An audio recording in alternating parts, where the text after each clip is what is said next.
नमः शिवाय मित्रों, शुक्र प्रदोष के दिन सुने या फिर पढ़ें भोलेनाथ की ये कथा। उनकी कृपा से हर मुश्किल आसान हो जाएगी, रुके हुए कार्य पूर्ण हो जाएंगे, विद्या में सफलता मिलेगी, कुंवारी कन्याओं का जल्द से जल्द ब्याह हो जाएगा, सुख समृद्धि की प्राप्ति होगी। तो फिर प्रारंभ करते हैं मित्रों। प्रदोष व्रत के दिन यदि विधि विधान से भगवान शिव की पूजा की जाए तो घर में सुख समृद्धि खुशहाली अवश्य आती है।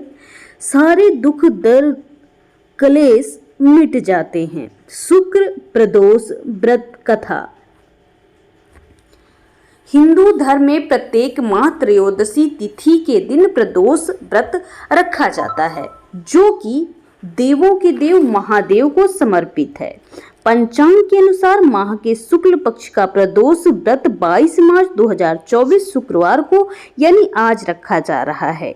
ये व्रत शुक्रवार के दिन ही पड़ रहा है, इसलिए इसे शुक्र प्रदोष व्रत के नाम से जाना जाता है। इस दिन प्रदोष काल में यानी शाम के समय भगवान की आराधना की जाती है। यदि भगवान शिव का पूजन पार्वती, भगवान कार्तिकेय और भगवान गणेश के साथ किया जाए तो प्रदोष का अधिक फलदायी व्रत होता है।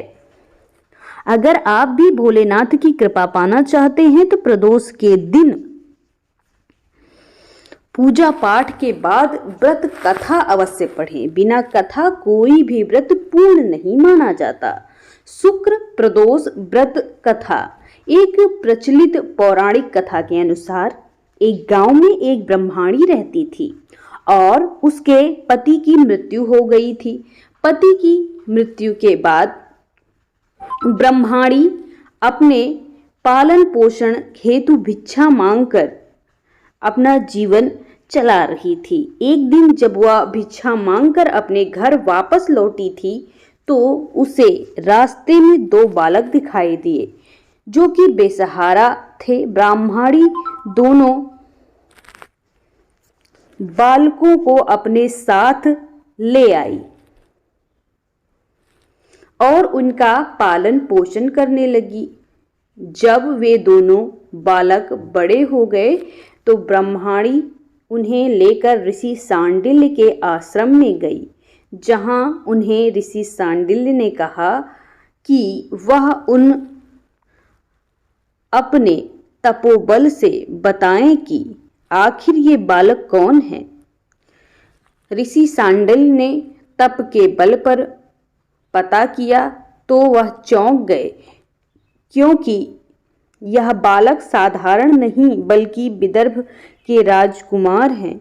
गंधर्व नरेश के आक्रमण से इनके पिता का राजपाट छिन गया और बालक दर बदर हो गए। इसके बाद ब्रह्माणी ने ऋषि से कहा कि कोई ऐसा उपाय बताएं जिससे इन बालकों को अपने पिता और राज्य मिल जाए। तब ऋषि शांडिल्य ने उन्हें प्रदोष व्रत रखने की सलाह दी। बालकों समेत उस ब्रह्माणी ने विधि विधान से प्रत्येक माह का प्रदोष व्रत किया, जिसके प्रभाव से एक दिन बड़े राजकुमार की मुलाकात अंशुमति से हुई।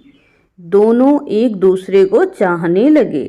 तब अंशुमति के पिता ने राजकुमार की सहमति से दोनों की शादी कर दी। इसके बाद दोनों राजकुमारों ने अंशुमति के पिता की मदद से गंधर्व पर हमला किया और जीत लिया, जिसके बाद उन्हें अपना सिंहासन वापस मिल गया और उन्होंने अपनी मां समान गरीब ब्रह्माणी को भी राज्य में एक खास स्थान दिया, जिससे उनके भी सारे दुख खत्म हो गए। राजपाट वापस मिलने के कारण प्रदोष व्रत ही था जिससे उन्हें संपत्ति मिली और जीवन खुशहाली से बीतने लगा।